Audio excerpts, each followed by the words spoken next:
Alright, before we talk about Xenoverse 3, I know some of you are wondering where I've been. Well, your boy graduated high school. I beat the final boss. The cutscene played. The credits rolled.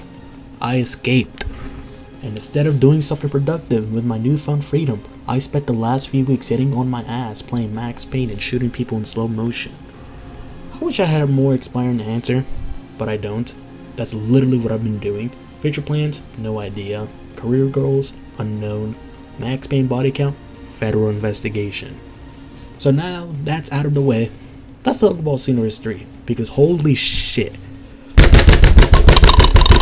Gang bitch, that's gang shit. Like, ooh, and they gon' stay by my side, cause them boys down to ride, yeah. Like, ooh, she tryna play with my mind, I can't be wasting no time, yeah. But them boys my wheels, got in my bag and I got out my field. I'm getting this paper, I'm stacking a meal. I'm with your hoe in the house on the hill.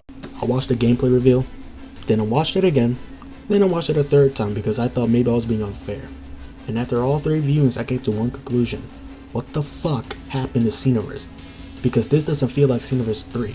This feels like Bandai opened a refrigerator full of Dragon Ball games, grabbed every leftover they could find, microwaved it, and called it a sequel. You're a fucking disappointment. Seriously, every 5 seconds this game reminds me of something else. Ooh, that's Kakarot. Ooh, that's Sparking Zero. Ooh, my god, that's Breakers. At this point, Xenoverse feels like the forgotten middle child of Dragon Ball games. Everybody keeps stealing its clothes, and somehow we're supposed to pretend this is the natural evolution of the series.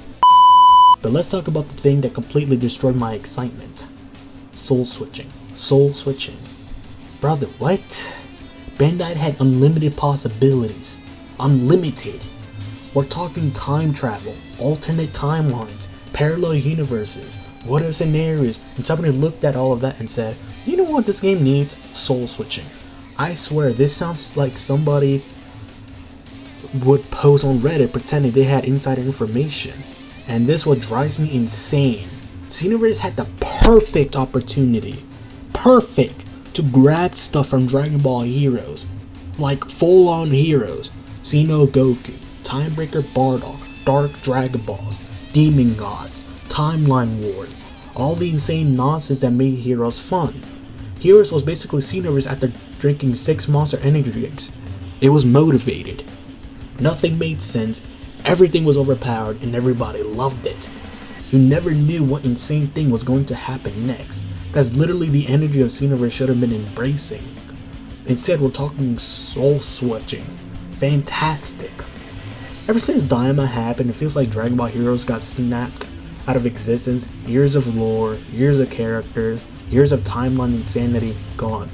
Bandai looked at Heroes and said, thank you for your service, and then straight to the Shadow Realm. It's honestly depressing because Xenoverse was the one franchise where all that Heroes content actually belonged. Now here's where people are probably gonna get mad, and before I continue, this isn't me hating on Steve Urge. I like Steve Urge. I've watched his content. I think he's a good content creator. This isn't some weird YouTube beef, but when it comes to Xenoverse PvP, I don't think he knows what he's talking about, and I don't think a lot of his audience doesn't either.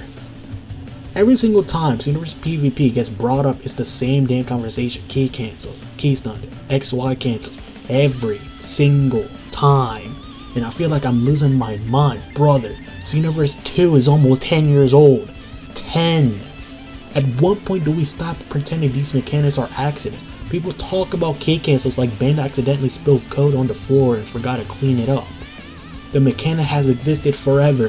Whether you like it or not is irrelevant, you can absolutely dislike it. That's fine. But acting like it's some game-breaking exploit from the depths of the hell is ridiculous. And then I was watching X Karma stream. I was entertained. I should have just went back playing Max Payne. Because there was this dude named Marcus arguing about key cancels, and listening to him was like somebody fight themselves. 1 minute, it's key cancels take notes ago. Next minute, key cancels are too powerful. Okay, explain why. Show me your point. Give me something. Anything. But every argument kept collapsing on itself. It felt like listening to somebody try to build a house out of wet cardboard. The second you push on it, the whole thing falls apart. And here's what worries me. I think a lot of people spent years asking Xenoverse 3 to become every game except of what it's supposed to be while being named Xenoverse. Remove this, remove that, make it more like Kakarot, make it more like Sparking Zero, make it super cinematic, make it more of this, make it more of that. And now Xenoverse 3 shows up looking like a Frankenstein monster built from every Dragon Ball game in existence. And suddenly people are surprised. Brother, some of y'all spent years asking for this. Maybe I'm wrong, maybe Xenoverse 3 becomes a really good game, because I really hope it does.